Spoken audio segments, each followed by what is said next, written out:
Hoppers is the latest from Disney Pixar, and is also the theatrical feature debut of Daniel Chung, who's behind the Way Bear Bear show and the movie as well. And here, a 19-year-old animal lover uses technology that places her consciousness into a robotic beaver to uncover mysteries within the animal world beyond her imagination. So, real quick, it's been a minute.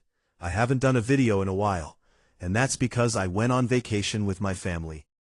We had a great time at Universal Studios, and I've also been working on some professional things in regards to films that I really hope I can announce soon. Nothing I can really say officially, but it's just been a lot of really hard work, doing a lot of pitches, quite a bit of writing, and trying to get things done and a few things made. I really hope I can talk more about it soon.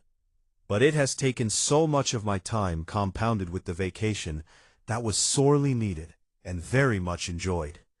But I'm back to talk about some new movies and hoppers I was able to take my kids to, and we had a really good time with it, and I'm excited to talk about it. This is one of the better Pixar films in recent memory. It takes its clearly Avatar-inspired concept, and even pokes fun at it in the film. I think they kind of felt like they had to, because people were just going to point it out. So, they decided to point it out and get ahead of that narrative in the first place. The lead character, Mabel, has traits that I think a lot of us can relate to. Namely, she really loves animals and cares a lot about nature and her planet. The emotional side of this story comes from the fact that she had a really great connection with her grandma as a young girl.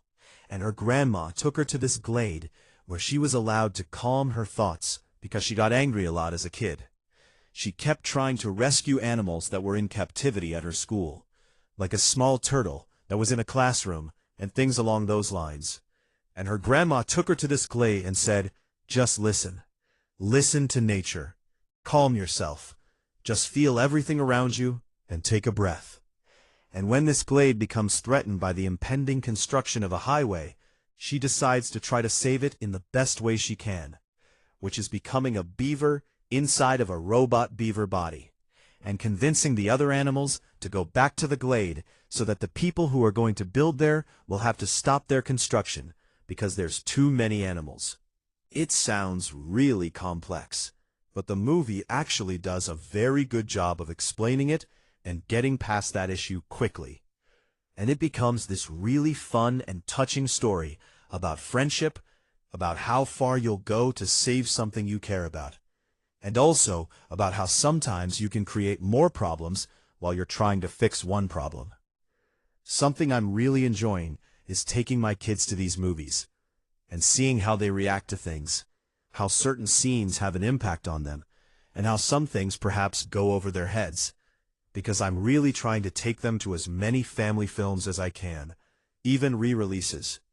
We just saw Minions, and they had never seen Despicable Me, and their first encounter with Minions was that, because it was just showing in a theater, and I was like, let's just go. They had a good time. They didn't really ask too many questions though, because it's not the type of movie that's very thought-provoking at all. I wouldn't really describe Minions that way. They've also been to a theatrical re-release of K-pop Demon Hunters, which was a sing-along. No questions there. They got everything. Everything was easy to understand. They loved that movie just like I do. But with Hoppers, they had a lot of questions. And that's not to say that the film does a poor job of explaining itself or that young children won't be able to comprehend it. What I'm saying is that Hoppers actually deals with some very complex emotional themes. It has lengthy dialogue scenes. It doesn't have wall-to-wall score and constant songs. And so, my kids, very used to the way K-pop Demon Hunters is edited, or a film like Minions, or the Super Mario Bros. Movie, which they love, were being presented with a film that really does take its time, not just with its story, but with its edit and with its sound mix. And after the movie, they were talking about it with me in the car, and asking me why certain things happened, and why people do those types of things, and what the lead character's position in all of it was. And it really felt like they were learning more complex human emotions, and I really appreciated that, and that's something I'm having a great time experiencing through their eyes. And we're going to start taking them to a few other things later this month.